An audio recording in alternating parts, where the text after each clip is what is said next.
Tala flawal fa apuponga mo mua tala fau mai lesi u fonga le lau mua mo le nei tai au se fulu tasi o se te malua felua lima.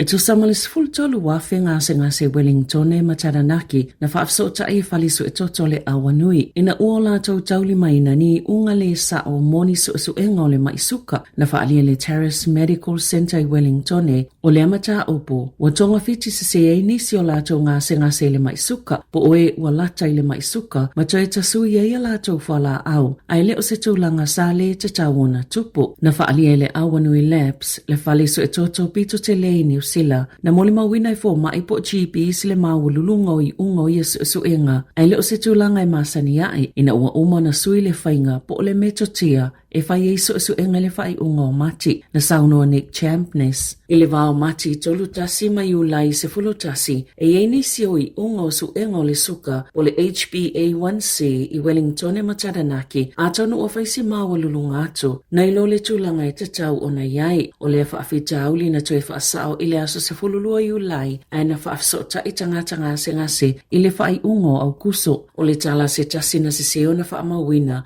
o ia walata i na tonga fitia o se tangata ua mawale maisuka po le pre-diabetes le whaate ia o ia matatongi se tangata e whautua ina o ia i pale ni tau mafa ai te ua toi whaile sia ki mulimuliane ai mawai ua toi fo isi tūlanga le lei na whaalia le awanui labs e le ise tutongi mo tangata e toi su e toto o e na o fia i le asasi sa whaato e se fo i le falisu e toto maolo o ngā lulu e vāwala lata male soifua maloloina ma isi au nanga ina ia wha mautinoa ua whao o atu i ngase whai unga fōu su enga o toto manisi fo i su enga o mo o miaina. Na saunole ta ita o le Labour Chris Hipkins ua matua se se lava le fastful faa feta la ale au fai la fonga na faaluina e felele e le palemio Australia Anthony Albanese ma le palemio New Zealand Christopher Luxon i le tumutumu le maunga Queenstown o le masina o kusan faalauiloa i lunga le Instagram, TikTok ma le Facebook e Luxon. So la ata ma Albanese o finau po fena mafua mai le Pavlova mai lunga i le tumutumu i le motu i sauti na faalia Luxon i le nama sina o le asiasinga Albanese le atunuu o se whai ngā malanga whai whaatasi na matua manu ia lava i se talo sanga ia la atu i le tulafono lo Official Information Act i le matanga luenga mta upalelo toi fale na whailo ai e fastful faa feta la le tupela u whai la fonga na whaaluina e tutongi heli kopa mapaila te ave malo whaalo alungia na whaalia le taitai o le leipa i le asolulu ua misi le pale mia le avanoa e whaalaulo ai au nanga turisia le atunuu ina ua le vala au lia ina le au whaasalalau e o male au malanga na whaalie so upal palemia o le tupelea na au mai le pake te whaale tausanga a le matanga luenga o mata upale lo toi fale mo malo a siasi a le whainga malo whaapei mani sauninga whaamanatu a le atunuu.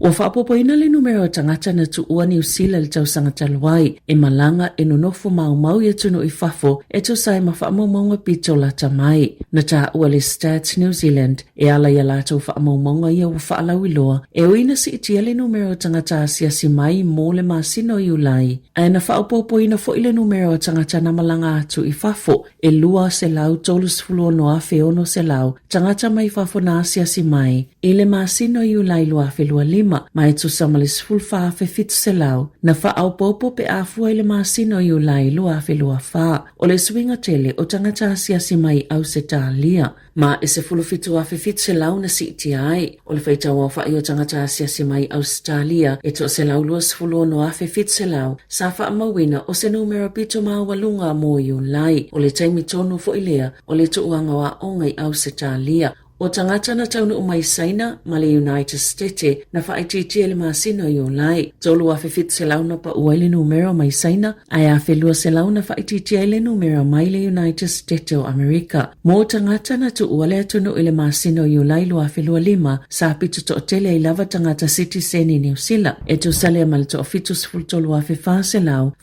tusa i le na ole to aluas fulu lima fe valu se lau, o tangata New Zealand na toia fo i mai, e no nofo i le atunuu. Na whaalele company waalele le Jetstar o le aiai ni malanga fo se lua i tonu lava New Zealand. Whaatase mani malanga whaapopo. Inisi o malai waalele o loo iai malanga i le taiminei. O se avanua o le ama wa inisi avanua malanga whaapopo. E silia maleono se lau ono se fuluafe mo le company waalele i tausanga taitasi. Wa iese malanga fo ua fuafuaina i le vao Brisbane ma Queenstown i le tausanga asau i le taimetele i whaase enga i le kiona. Ai o malanga ia sa uma mai Hamiltone mo kalai e o le a amataina le masino te sema. Na whaapopo ina fo i le company le numero o malanga mai au kilani mo kalai estete ma Dunedin. Whaatase manisi malanga se tolu. Inisi o malai waalele au se tālia. Le ata ilua malanga i le aso pe ona fuafuaina i au kilani anga i Brisbane ai whai si malanga whaapopo i le vao au kilani masini. Leo le ama wa i le lata i le valu se fuluafe o isi no fua whaapopo i le vao o ia a ai i tausanga taitasi.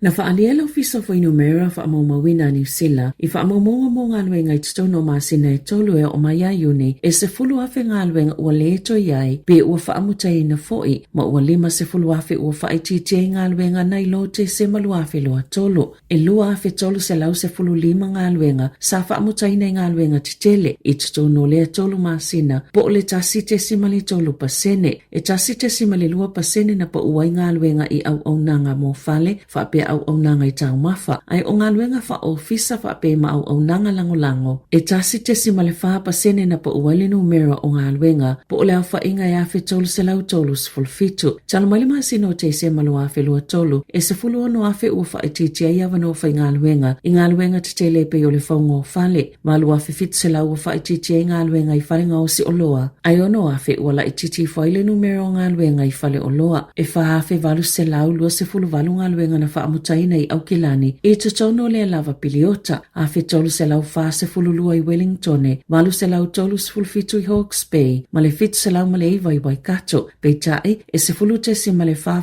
pasene ngā luenga i Kaipara na wha amutaina wha atusa i le kuata lava le li tausanga utuana i atu se fulute si ma le fitu valu pasene i Horowhenua iwa te si ma le 5 pasene i Koa ma le iwa te si ma le tolu tasi pasene i Upper Hutt ai e 2 pasene na wha aupopo ai le numera o ngā luenga i Hamiltone, whaatesi ma le 5 iwa i Queenstown, ma le whaatesi ma le 5% i Porirua. O le tamaitite se fulu iwa tausanga leana manu ati ngā ina ua pa umai lunga le tawalunga se whale i Dunedin. O se tasi o tamatalawa welele i tele i le taalunga laka pi Southland. O Jaden Bromea o ngale University o Otago, mana pa umai le tawalunga se whale nufu maututongi e fonga whale lua. I le po le asonga fua pe o na lipotea le Southland Tribune. Ma o le amatanga le tausanga nei na filifili ai Brome le au laka pi Southland. Sa whaaleo le awa Southland i taalunga ta pena o le NPC le masino i ulai na ta leo e ilo la tau tali tanunga na pa ule tamatala vo a o tau mawhai e pu e se a tato a tele wa whaatau langa le ainga o Broome se sa ilinga tope ilunga o le kivalito ma ua silia ma le siful whaafe ta la le tope ua mawai e o mai le taiminei e fiso sani ai ilona ainga o whianga i le tamatala vo ma tonga fitinga. Na maangalo e unoma se whaasalanga se taulele a tauranga mai mōlianga o lona umiaino se mōli o taawale a whale mai whaapese sailini na tuatu i ate ele hato hone St. John. Sale ito sai malito la fonolo na tau fia o ia mea whaingalwenga masa ia whaapipi i fo itotono la na taawale male whaamoe moe. E mawhaiona ia whaongaina pe a tau atu i se taawale la vea po o se la au fo ia pa u. O tolu se fulu tau sanga o ngaluele taule lea o se whai ele tise mo se kampani na whaakone karateina ile au nanga mo whaalavla whaafosei a wale whainga ia ta vale ina ua umala na ngāluenga na whaielea kone karate na ia tau fia ipe avele sailini male moli emo ta vale whale mai ina uso isu leo le tau sanga neina mawai ua whaapipi ia me whaingaluenga ilana ta vale sa io ele tau lele aiona molianga o le ngaoi malona umiaina oni mea tōtino leo ina ua mawai mani whao maai po ni sipaika ai na taliala na talo sanga na maangalo e unoa mase whaasalanga. Ua lipotia na tahawhia leo se tangata mai se whale Wellingtone ina ua lipotia le iai o se la au malosi na whaamaoni leo mulmuliane o le leo na whaalongoina e pe o le pao se whana e le o se la au malosi ai oni masini mai le ini manu anga na afua mai ai pe o na lipotia leo au liana nafi. O le whale le taulanga i Wellingtone le ana tula i mai lea mata upo e Webb Street mai se fulu ni taawale leo na iai i lea sona nafi i lea taimi.